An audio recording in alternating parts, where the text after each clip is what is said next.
So while it is essential for security officers to understand how the law regulates their role in protecting persons and property, they also need to realize they absolutely have a right to defend themselves, which is a fundamental right inherent to any citizen. Use of force in protecting themselves or others should be looked at in the same way any normal citizen would do from a legal perspective. Hopefully, self-defense is not an issue you will deal with on a daily basis, but security officers can find themselves in situations where their personal safety may be in jeopardy, or they may find themselves in a situation where they are attempting to protect another person or persons from harm. Use of force is outlined specifically in Title 11, the Delaware Criminal Code.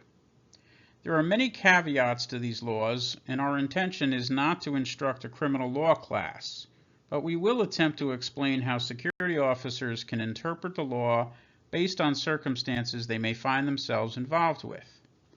As we have already said, the law allows citizens to use force in protecting themselves or others in harm's way, and to a certain degree, property, although use of force in protection of property would only be permitted in rare or unusual circumstances.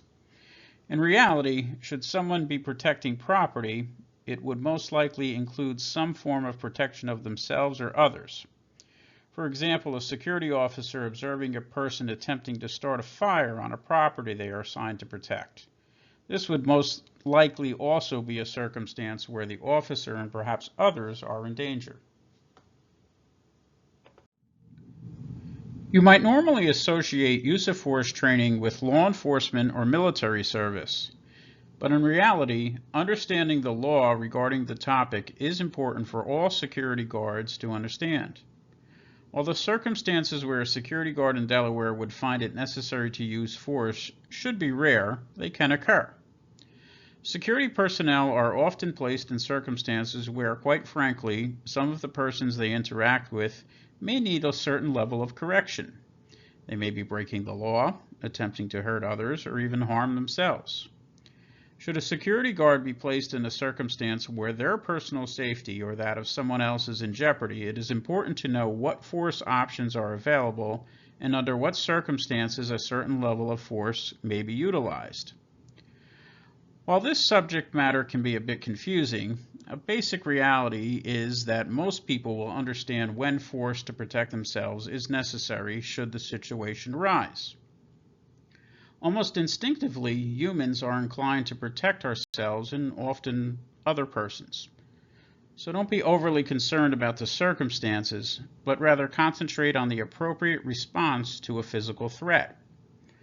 While this course is titled Use of Force, it could easily be termed Methods of Personal Protection or How Can I Legally Defend Myself.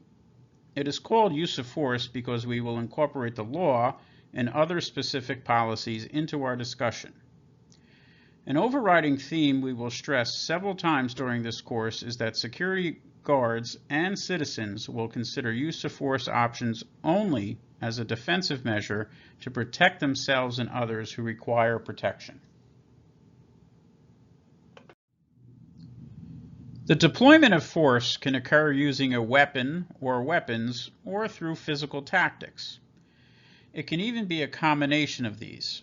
If you're using any portion of your body, most often your hands, this would be termed defensive tactics. For example, if you raise your hands to block an opponent from striking you, that is a defensive tactic. If you use a fist to strike an offender who is attempting to strike you, this too would be defensive. Please do not confuse this lesson with the defensive tactics course. While this lesson will outline how the law speaks about use of force, it is not meant to be an instruction on force tactics. Use of force tactics may or may not be part of your instruction with most security employers. However, the topic will most likely be reviewed to some level should you carry any approved weapons such as OC spray, batons, or handcuffs. There are various methods, techniques, and styles which can be provided by a trained professional optimally with company oversight. Ultimately, a security agency and their client need to prescribe what specific training and weaponry a security employee will require normally depending on the environment where they are deployed. As mentioned before, security guards or officers must always consider how the law speaks on the matter of self-defense, but their own company policy must be considered as well. Now, a security company or agency can never indicate you are not permitted to physically defend yourself from harm. Again, that is an inherent right of every citizen. Regardless, companies or agencies will decide which weapon options might be available to you. In Delaware, the law allows security guards to carry OC spray, batons, and handcuffs, provided you receive proper instruction and certification. By regulation, the administration of such training and maintenance of such records is the responsibility of the security agency or company. You are strongly encouraged to retain a copy for your own personal records as well. Before deciding on a career or a job in security work, a candidate should have several gut check moments, if you will. This is not meant to sound overly dramatic. You simply need to understand who you are as a person. While most people will be upset and react to someone attempting to hurt them, it is imperative to remember this may occur. And yes, it will almost certainly upset or anger you to some degree. While someone attempting to hurt you will need to be addressed, it needs to be done in proportion. Defensive force can never be used for revenge against an offender. Should someone challenge you, maybe even invite you to take off your badge and fight them, and you fall for this, it's because you simply must defend your honor or whatever else might be on your mind at that time. This may not be a job for you if that is the way that you're going to react. By no stretch of the imagination am I suggesting you must allow yourself to be a victim. However, an overreaction to a threat or going overboard when reacting to a physical attack is unacceptable. When someone is placed in a situation where they need to defend themselves physically, that decision is dictated by the Delaware law in consideration of the circumstances surrounding the incident. Security agencies should also have an outlined use of force policy for their employees. While the agency would never be able to indicate a security officer could not take measures to protect themselves, as we have stated, they can outline certain parameters. While the law will consider your actions based upon the danger which was present for a person defending themselves, a company may indicate what situations you should refrain from being involved with, such as allowing you to be involved with shoplifting stops, or they may even indicate that you are not to approach persons who might be fighting or have a weapon. It is imperative that you, as an employee, obtain and review your agency use of force policy. Realistically, the agency should be presenting this to you. So let's begin our discussion of how Delaware law speaks about self-defense. Again, should you wish to reference it, this is covered in Title 11, Chapter 4, which is outlined as Defenses to Criminal Liability. For starters, this sounds ominous. Defenses to criminal liability. It makes it sound like a person defending themselves is liable. Well, in essence, they are. If you use force to defend yourself, it will be necessary to articulate why such action was necessary. The law must examine if anyone in any incident has criminal liability. We often hear of persons who use force and then claim it was self-defense. And yes, the law provides you the ability to do so, but such actions must be seen as reasonable in the eyes of the law. As mentioned in our legal limitations section, in Delaware, citizens who encounter a threat to their personal safety are required to flee and not to challenge the opponent. Two exceptions to this premise are when you are in your place of residence or when you are at work. A work location is where most on-duty security guards will find themselves, so this exception would apply. So let's say you are on Main Street and you're not on duty, you're not working as a security guard, and you're confronted by someone who is threatening you with physical harm or even someone that has actually physically attacked you. Should you be able to leave or reasonably escape, the law indicates that is your obligation, as opposed to staying and responding to the threat or the attack. This duty to flee also differs from state to state, but this is what Delaware law requires. This is why many times when the police respond to a fight or a physical altercation where 2 or more persons are involved in the incident, it is normal for the police to determine that's a case of what we call mutual combatants. In other words, both parties engaged in the fight, and because one person should not have started the fight and the other party had a duty to flee, it is therefore mutual in nature. In this case, both persons might be charged with assault or offensive touching, or neither would be charged. If a person is challenged and in a situation where their only option is to fight back and there is no reasonable way to retreat, then force to defend themselves would be permitted. Regardless, this person must be able to articulate how and why they had no reasonable method to escape. But again, as a reminder, an exception to the duty to flee is being at your place of work or employment. And as an on-duty security guard, again, that would not apply, that requirement to flee would not apply. However, should retreat be your best option, even as a security guard, you would certainly not be compelled to remain. And as Mr. Denny pointed out in a prior section, force of any kind is not justified if you initiated the situation, if you agitated someone or started a fight. This idea of force being used for defensive purposes could obviously not apply in those circumstances. When we reference the highest level of force, that being deadly force, then a person using deadly force would need to prove why there was no other choice. That unless they used deadly force, they would be killed, seriously injured, or have a specific felony level crime committed upon them. Deadly force under Delaware law is not permitted if a person, even in peril, knows it can be avoided. Should someone have an option or a method to escape or retreat, they legally must do so. This would apply to all citizens and is even the standard for law enforcement officers in most states. Contacting the police is a necessity when any type of force is used against or by an on-duty security officer or guard. Police will respond and investigate the incident and determine the appropriateness of the force threatened or used, and can make arrests as appropriate.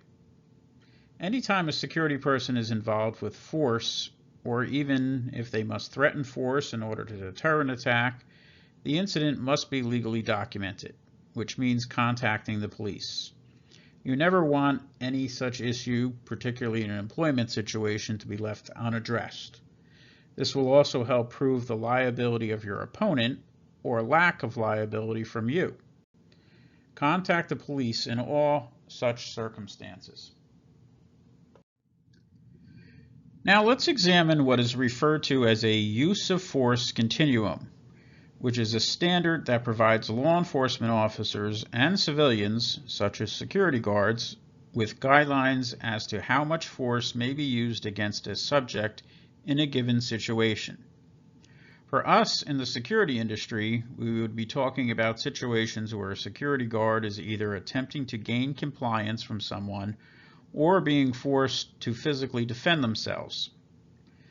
Some of you may be familiar with the use of force continuums from law enforcement or military. They are also referred to as UFCs for short. There is a major difference from a UFC for law enforcement and a UFC for security. A UFC for security will only include physical measures or steps in the continuum as defensive or protective in nature when force is being threatened or used against them.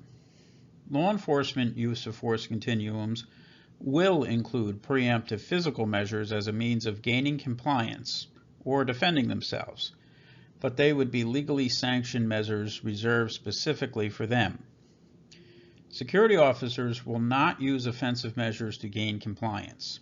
They can use defensive measures to defend themselves if they're attacked or threatened to be attacked. This may be a bit confusing, but we will better understand this when we outline a couple examples in a bit. Law enforcement officers can generally rise one or several levels above the resistance they are being met with. The old adage in law enforcement was always ask the subject to comply, tell them to do so, then, as a last resort, physically make them comply when dealing with an uncooperative subject. But even for police, these levels include many attempts to persuade an offender to comply, especially in today's environment. As you can most likely conclude, security guards will also need to employ their powers of persuasion, sometimes over and over, when dealing with an uncooperative subject or person. And again, security guards cannot resort to physical measures when attempting to gain compliance. They can ask and tell, but making is not within their legal purview. Your security agency employer, regardless of what force options or weapons are available to you as their security guard, should have a use of force policy inclusive of a use of force continuum. Look for these from your employer, and if they are not presented, you should ask for clarification. This is especially true if your company permits and trains you on use of force of any of the permitted weapons that we spoke about. Think of your employer giving you access to a company computer, but they don't give you the password. One does not work without the other. If you are issued and trained on weapons, and there's not a use of force continuum that goes along with it, the two don't match. What you are viewing is a sample security agency use of force continuum, which, like all continuums, contains steps or levels which can be used as an incident escalates. This particular UFC contains measures a guard can employ if they are physically attacked. The use of a continuum for standard compliance would not rise above level 2 in this example. So just to summarize so everyone is clear, a continuum for security guards will be used in two distinctive ways. First, to gain compliance. If a subject is violating the property's code of conduct, for example, the security guard will then use the continuum to gain compliance. Security guards can do this, but only to the point where they have exhausted all verbal or mental persuasive options available to them, but they cannot resort to force.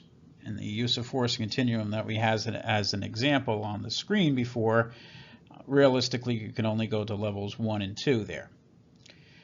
When it comes to force being used against a security guard, then yes, a guard or any citizen who has had force used upon them or has force threatened against them can in that situation use force and employ their full continuum as necessary to respond and defend themselves. If the security guard is struck, attacked, or otherwise offensively touched or assaulted, then that security guard can use force to either stop such actions, even preemptively if they see it coming, or when it actually occurs.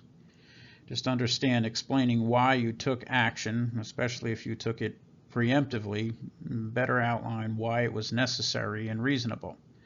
The continuum will apply in outlining how you responded in terms of levels or steps.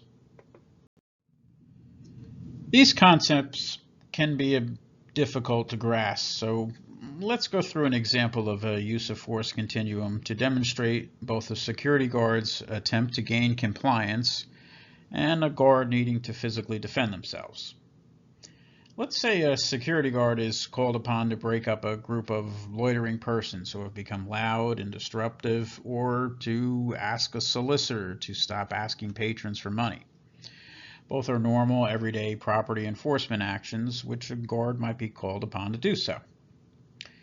So here we are simply looking for compliance. That's our goal. Move the loiterers along or have the solicitor stop panhandling or asking people for money. As mentioned, continuums have levels, so we naturally start at level 1, which is presence.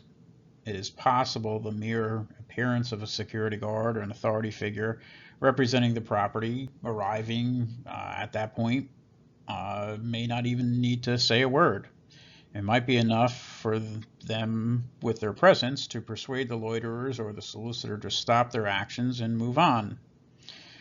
While I would very much like to be an optimist, I would caution you as to this normally not being the course of action that's going to happen. And especially if you're attempting to gain compliance, let's say from a group of people. Regardless, this is our first step in the continuum. If it happens to work, you would also need to make sure whatever you were called upon to correct does not reoccur, or when you walk away and it happens 5 minutes later again. So it will be a judgment call as to whether you still approach the group or the individual solicitor to make certain they understand the need for compliance.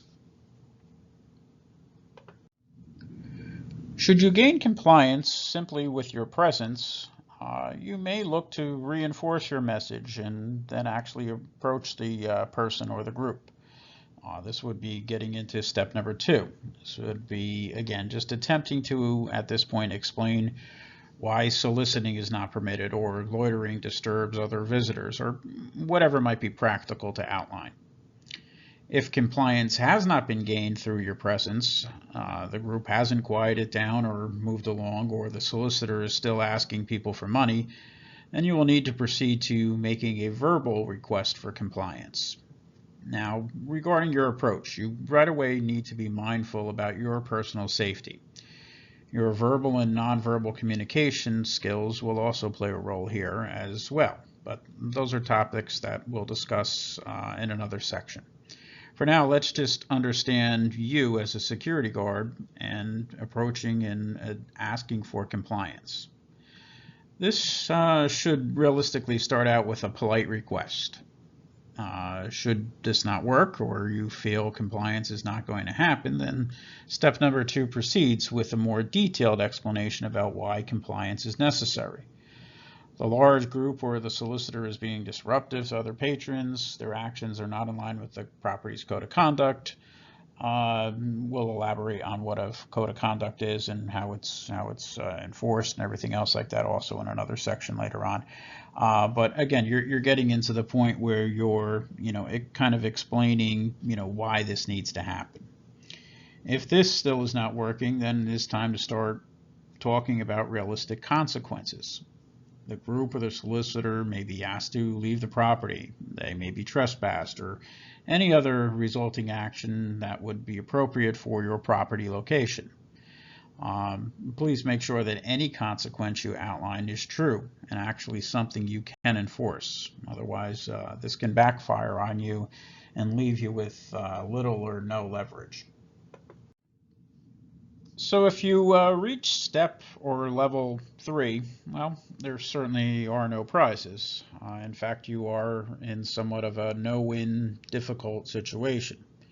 Despite your best efforts, the group has not complied and moved on, or the solicitor won't stop panhandling. So what is your recourse? Well, start by considering what other resources might be available to you. Are there other security guards who might be able to back you up at the scene? Sometimes additional authority figures convince persons not complying you are serious and starts leading them towards compliance. Perhaps it's time to think about interjecting law enforcement, especially if they have been told to leave the property, because at that time they're technically breaking the law. That's trespassing. Obviously, it's disappointing when you have reached this point, and it should never be your goal to get here, yet these issues remain unresolved and you still need to proceed and go forward with your attempts at gaining compliance or having them leave or whatever the remedy might be. At this step, your verbal language and requests, they now switch to more of commands and demands to show that you're serious about compliance being necessary. This is also the time when things are escalating and where you really need to be very cautious and careful about your environment. So we are now at the point in our examples when we need to break apart your response based on the circumstances we outlined. Again, a guard attempting to gain compliance as opposed to a guard being met with physical force. So let's just stay with the first circumstance, which is a guard gaining compliance. With our current examples, a group refusing to stop loitering or leave the area, or a solicitor refusing to stop panhandling, or either of those groups refusing your demand to leave the property. At this stage, when we are talking about gaining compliance, the force continuum technically ends for security. They must seek another remedy to gain compliance. Most likely that would be law enforcement option that we outlined before. Security, again, will not use offensive or physical measures to gain compliance. The guard or guards should not physically interact with the group or the solicitors. They can lead these persons to an entrance using hand gestures or other body language, but realistically they need to refrain from any physical touching. This is often the time when someone violating the rules will actually warn you not to put your hands on them. Not always, but this is perhaps the one time when they actually understand the law and are using it to their advantage. This may also give you pause and perhaps leave you feeling helpless or disappointed, but you are wise to refrain from any physical interaction, stay above the fray, and remember your role and maintain your professionalism. Now, still using our same examples, let's change the scenario. And oftentimes in security work, this is what happens. Our situation changes or becomes something that it did not appear it would be once it was initiated. The scenario would also hopefully be an extreme exception to the rule or a very rare development. Using our example, let's say persons from the group or the loiterers or the individual solicitor attempts to physically harm you or actually manages to otherwise offensively touch or assault you, or perhaps they have done so against another person. This is when defensive measures can be considered and used in proportion to the actions of what I will now refer to as the offender, or the offenders if we're talking about a group. This may be as simple as raising your hand to block a punch or preemptively striking an opponent before they're able to land a strike on you. Maybe placing an opponent in an arm bar, deploying OC spray, and other actions. Again, that would be outlined on that use of force continuum.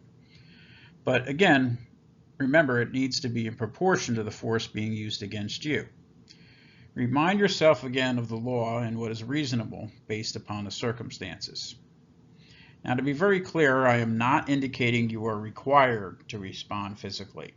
If it is your best option to retreat based on what you believe is most prudent for your personal safety, then that is simply your best option.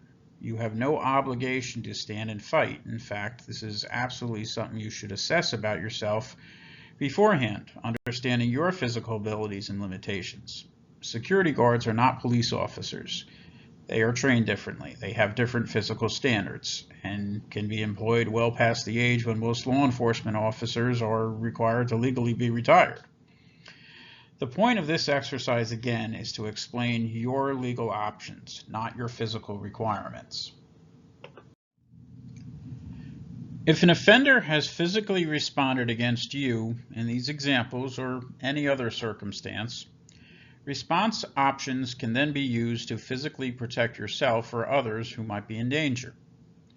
If you are a security guard trained and equipped to carry OC spray, a baton, or even handcuffs, we might hope a potential opponent might reconsider their actions based upon the probability of these weapons being used by you against them in an effort to defend yourself. Regardless, you should never feel dependent upon such weapons or give yourself a false sense of security that they will deter somebody simply because you are wearing and presenting them while in uniform. You would also be cautioned against being overly confident about their effectiveness, as opponents can react differently to physical measures or weapons. Regardless, weapons on a security guard are not ornaments or decorations. They are provided as a means of defending yourself if and when it would become necessary.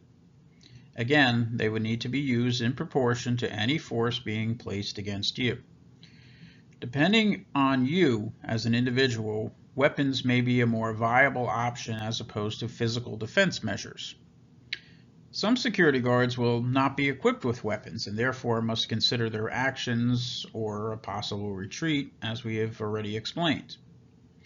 Generally speaking, there is no specific order in which weapons, normally with the exception of a firearm, may be deployed.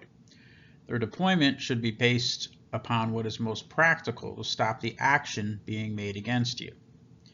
Some agencies may specifically outline what measures should be used in a certain order, and you should always consult their training as it is outlined. Level 5 would mainly refer to security guards who carry a firearm, but other extreme circumstances could apply should a guard be armed or unarmed. We have defined what a very high threshold exists in the law and what it outlines for the use of deadly force as a means of self-defense. Most security personnel or even ordinary citizens will never be placed in such a circumstance. This would clearly be a situation where you would have no choice. Using deadly force is your only option. Not all security personnel in Delaware will even carry a firearm, and there is completely a different level of training and certifications that are required to do so. Part of that training will also emphasize the legal aspects of deadly force.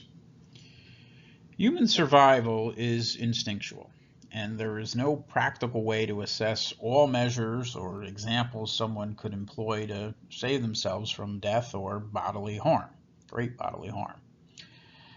As always, all situations are dictated by circumstances. Now that we have examined a use of force continuum with specific examples, let's review some other considerations about use of force in general. Continuums infer that actions or steps or levels continue and go in order.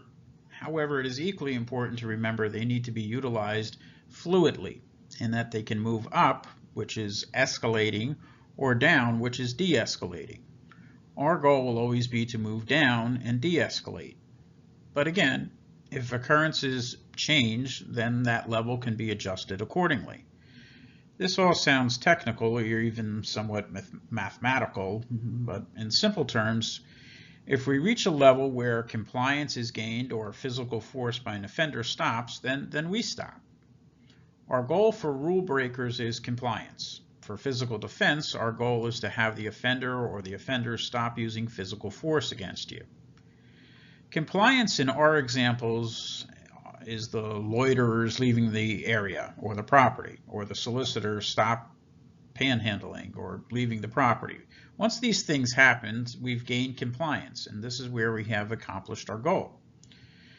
Even if we use the continuum as measures to protect ourselves, once the threat or the physical action being used against you has ended, you need to stop.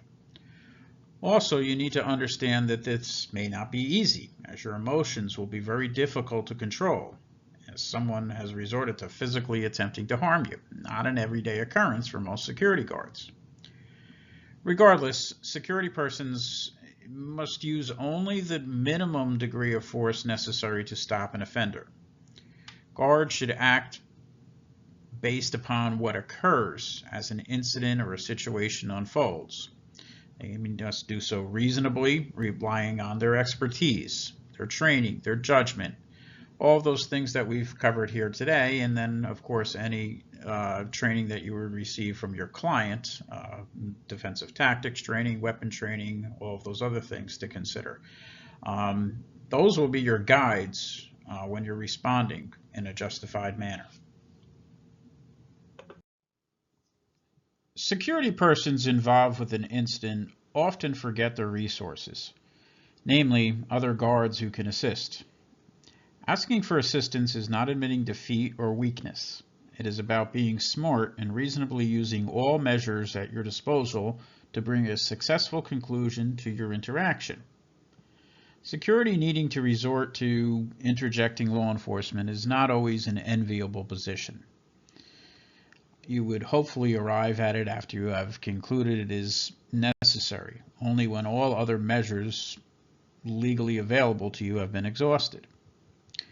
As a manager, I would often remind my staff to refrain from what I called crying wolf when it came to interjecting law enforcement, as we never want to be seen as overreacting or thrusting our property issues onto the police.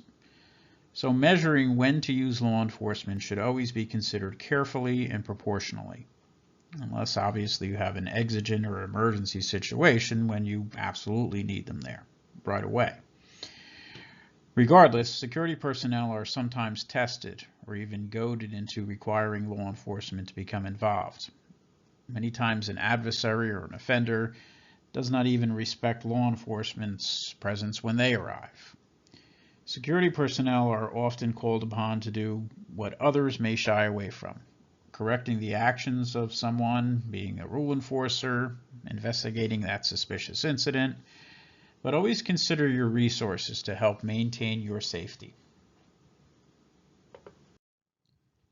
In security work, you can anticipate people tending to underestimate or doubt your legal authority, but don't let that discourage you. Start by knowing what remedies are appropriate based on the issue at hand, what actions are actually possible, and your limitations.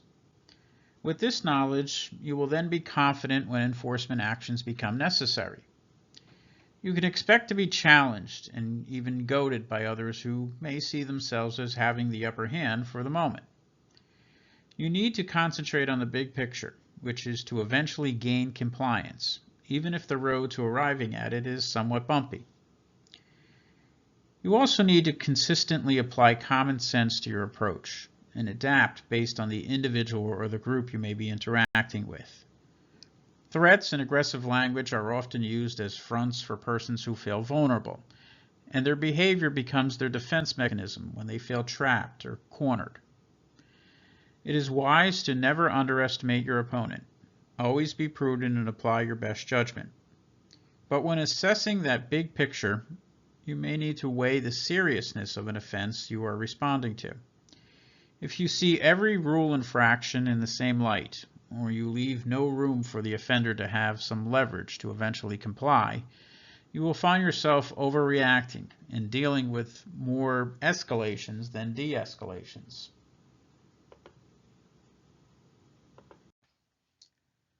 Persons breaking the rules or requiring correction may have different explanations for their actions. Some just believe they can do as they please and violate established codes of conduct and even the law at times. Others may find themselves in trouble because they are under the influence of drugs or alcohol or other substances. With changes to the law and even societal tolerance, security personnel may need to adjust as well. While we cannot excuse bad behavior, we may need to work on better understanding motives, which may help us in solving the issues. Understanding someone is intoxicated or high will often explain their actions. While it does not necessarily excuse their actions, it provides you, the guard, with a better understanding. Security personnel should also be mindful of their surroundings and always be what we call situationally aware, another topic to be expanded upon later.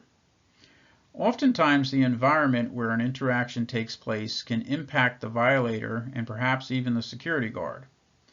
So take stock of where your incident is taking place. Understand the proximity to weapons or other threats outside of your scene, which can escalate the matter. As mentioned, would it be necessary, security guards, like regular citizens, are legally able to defend themselves based on circumstances. This may also include defending someone else who is genuinely in harm's way. Remember, if you are not the target of an attack and you can safely remove a person being threatened, that is your most prudent action. This will allow both you and the potential victim to remain safe. If you cannot retreat or have the victim retreat, then yes, you are afforded the ability to legally defend such a person if you are capable. Also remember, if you do place yourself in a position of defending another person or persons, You almost automatically become a target yourself, and you must therefore be mindful of your safety and that of the threatened persons. As we begin to summarize use of force and force continuums, you are again strongly encouraged to fully examine yourself and your capabilities.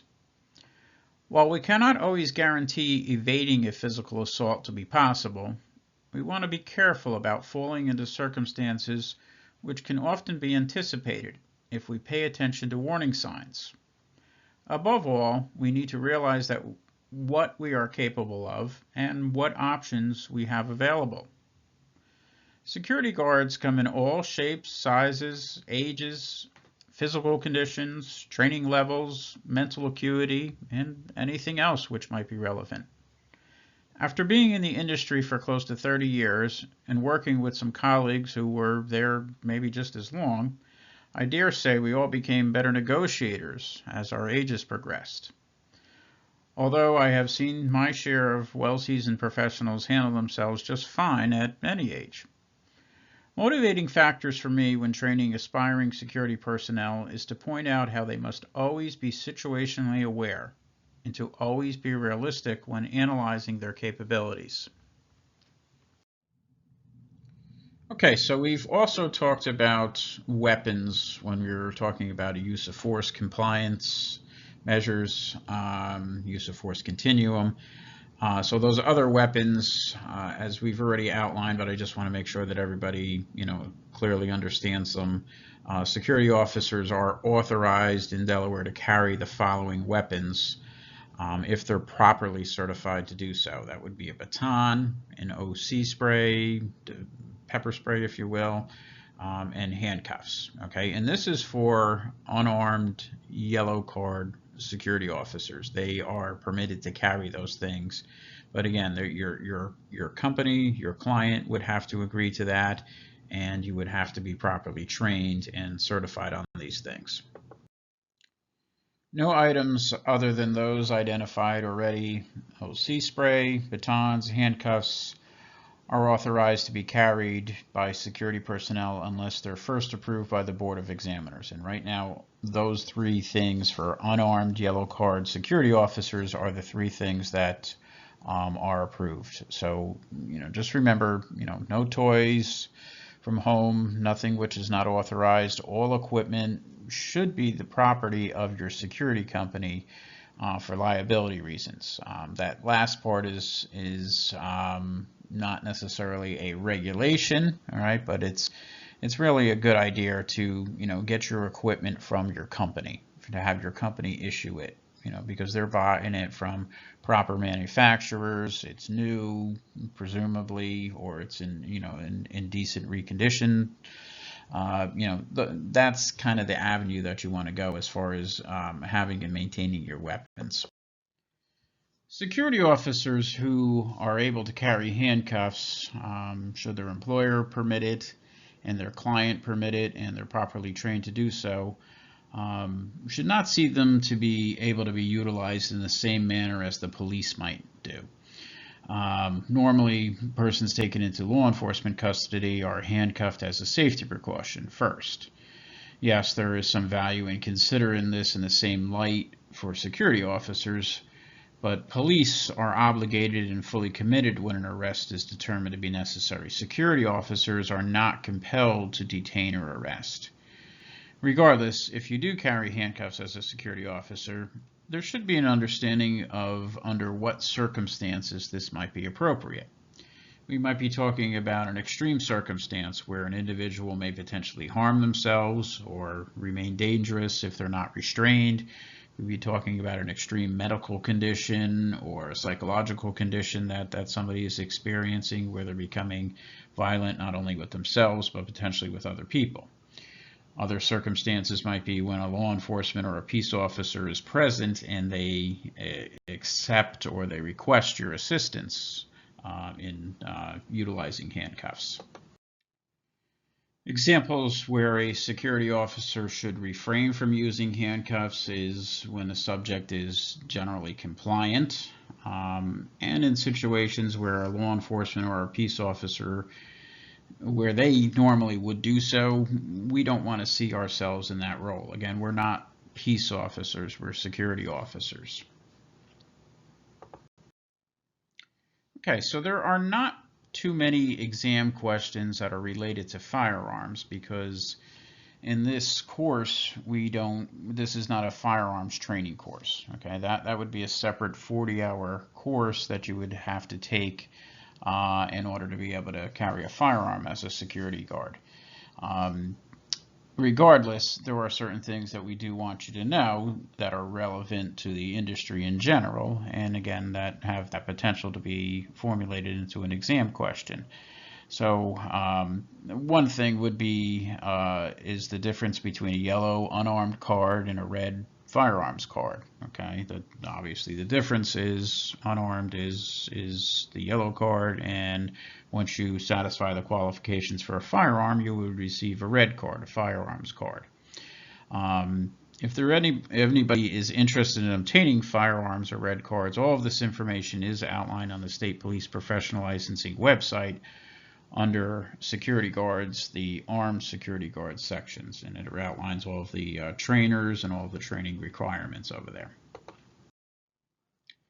Unfortunately, there are numerous examples of security guards overstepping their authority or allowing their authority or their weapons they carry to give them a false sense of security or mistaken confidence. Now, confidence in security work is very important, but relying upon a weapon in place of good judgment is very dangerous. Officers may also find themselves apprehensive or even scared when simply doing their job. Security officers may intentionally overreact or simply do so out of fear. Again, recalling the idea of weapons being used only in defensive, not offensive manners should be your frame of mind. We've also touched briefly on the idea of excessive force. Now, there may be several definitions for this, but for our purposes, we will consider excessive force to consist of any of the things that we're looking about on this slide over here. Unreasonable, unjustified, unnecessary use of physical force on a subject, force above or outside of company policy, force above or outside Delaware law, which can get you into criminal trouble, obviously, or any force used for personal revenge, personal agenda, based on an emotional response. Again, this is the idea of knowing when you need to stop. Okay, and if you have not been involved in situations like this, you will be amped up, especially if somebody is challenging your physical safety. Or they might be doing it for the first time. That is going to be something that you really need to learn and adjust to be able to deal with. As a general rule of thumb, the minimum amount of force necessary for the situation is the expectation when employing force. Yes, again, you are legally permitted to defend yourself or others who may be in danger, but that immunity is limited. In addition, you will need to be able to clearly articulate why it was necessary, outlining how you had no other choice or perhaps why you didn't choose a safer option, such as retreat. Simply because the law permits defense under the right circumstances, you will still need to prove it. Moreover, you will need to satisfy your employer that your actions fell within the scope of your employment. In fact, you may be legally correct in defending yourself, but your employer may decide that you placed yourself in a circumstance which was contrary to company policy. For example, if you defended yourself against a shoplifter who was throwing punches at you, but your employer prohibited you from detaining shoplifters to begin with, or even being involved in such investigations, you may be disciplined or terminated. So again, understand what your company or your agency allow you to actually do. If you overstep your authority, even though your intentions might be good, you might even be held criminally liable, especially if force involved was not justified or was applied incorrectly, or you went too far and reacted emotionally. Remember, as a security guard, you are a regular citizen in the eyes of the law.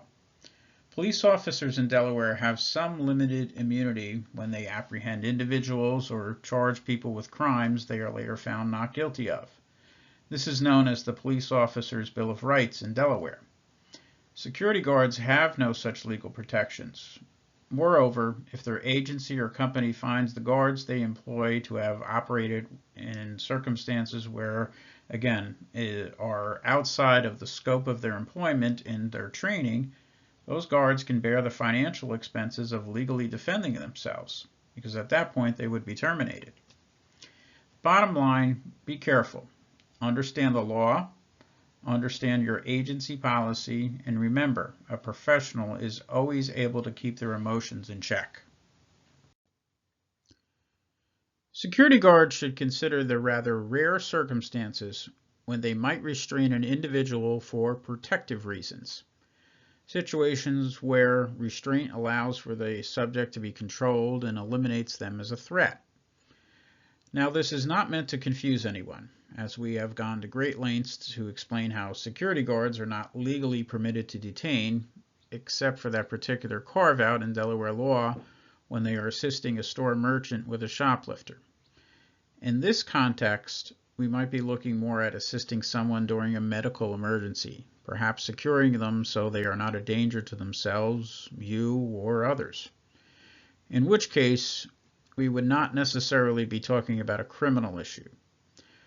We might be talking about persons here who are reacting negatively to drugs, alcohol, or other substances, or may even be experiencing some type of medical or psychological episode.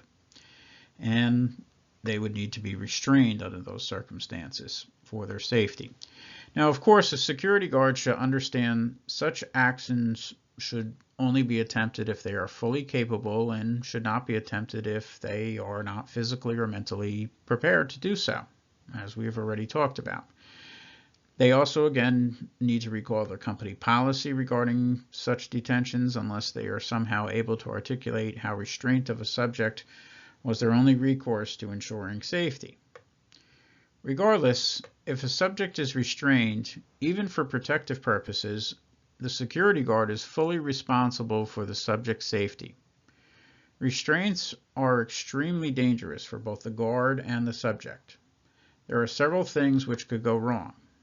The purpose of these explanations is to point out some very specific conditions which fall into this category.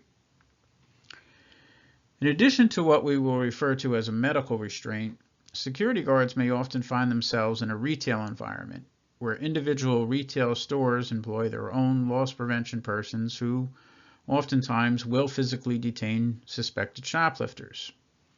Remember to be cautious again about your work relationship, as you are not contractually assigned to assist that retail store or that loss prevention personnel. Always again check with your agency regarding these relationships. Regardless, attempts to detain a suspected shoplifter can become dangerous as well. Working in a retail environment during my career, we often encountered such interactions. Even though you might not have been responsible for initiating the interaction, you should realize they can easily escalate. Be observant for some of the signs we might be explaining here, as they may exist, and you may be the only person who might be understanding a physical struggle that develops into a true life-threatening medical emergency. Persons breaking the law who might fight with security or loss prevention personnel may tend to intensify our emotional responses, and everybody's adrenaline will also be very high. It may be very difficult to remove your personal feelings from overwhelming you or others who are directly involved. Regardless, even in high-stress incidents, it is essential to remember you are the professional, and you must refrain from allowing your personal emotions to take over completely. You may need to be the guardian in these circumstances and watch for others involved who may be overly stressed or overreacting as well. Property crimes, for example, are a quality of life issue, yes, and they should be addressed accordingly. However, the theft of property is a monetary loss. Injuries and other life-threatening medical emergencies can have devastating ramifications. One particular medical emergency to be vigilant for is what is known as excited delirium syndrome. Certain persons who experience physical stress can literally exhaust themselves to death. A person experiencing such symptoms must be treated medically. Oftentimes, paramedics can respond and administer medications such as ketamine to help the person regain control. Those with pre-existing medical conditions or who consume certain drugs are particularly vulnerable. Detecting this medical condition versus a person physically resisting and fighting can be difficult to gauge, and those attempting to detain them are also being stressed, and they may ignore these conditions and consider it to be part of a very aggressive struggle. At times, it might be easier for someone with a different perspective, who may not be involved directly in the struggle, to recognize such a condition. Positional asphyxia occurs when a restrained subject's body position interferes with the subject's breathing, when the mouth and nose are blocked, or when their chest may be unable to fully expand, causing them to become unconscious, which can lead to their death. Parents or persons caring for infants may be aware of this same condition, but for different circumstances, obviously. Subjects experiencing positional asphyxia will require immediate medical attention and CPR if breathing is stopped. Subjects should never be left prone on the ground, and when safe to do so, should be placed or assisted to lying on their side or sitting upright. Even if they appear to recover, they should be consistently monitored until medical attention arrives. Neck restraints or chokeholds have actually been practiced in defensive tactics courses for many years. They are actually a martial arts technique that, if applied correctly, can immobilize a subject so they can be properly restrained. The issue is adequate and proper training in applying the technique, which, if done incorrectly or on somebody with an unknown medical issue, can result in their death. Dr. Altif Saeed, a neurologist at Massachusetts General Hospital, explains that chokeholds and strangleholds could kill or cause brain injuries in two ways.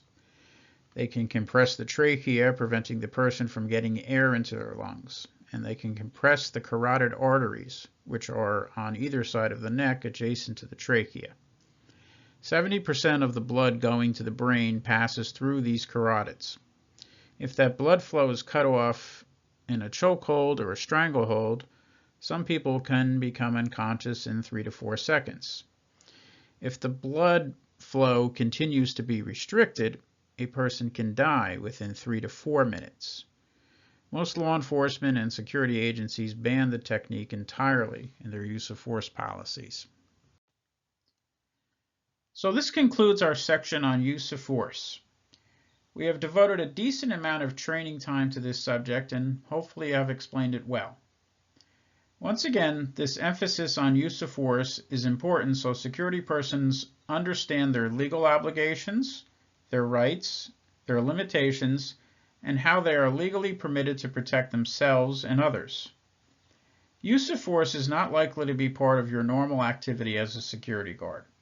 As we have outlined, it should be a very rare encounter and hopefully will never become necessary. Regardless, knowledge leads to confidence, which is perhaps the best deterrent against any adversary. For further information on this subject, consult your Delaware Security Study Guides and review the Delaware Criminal Code Title 11 for self-defense.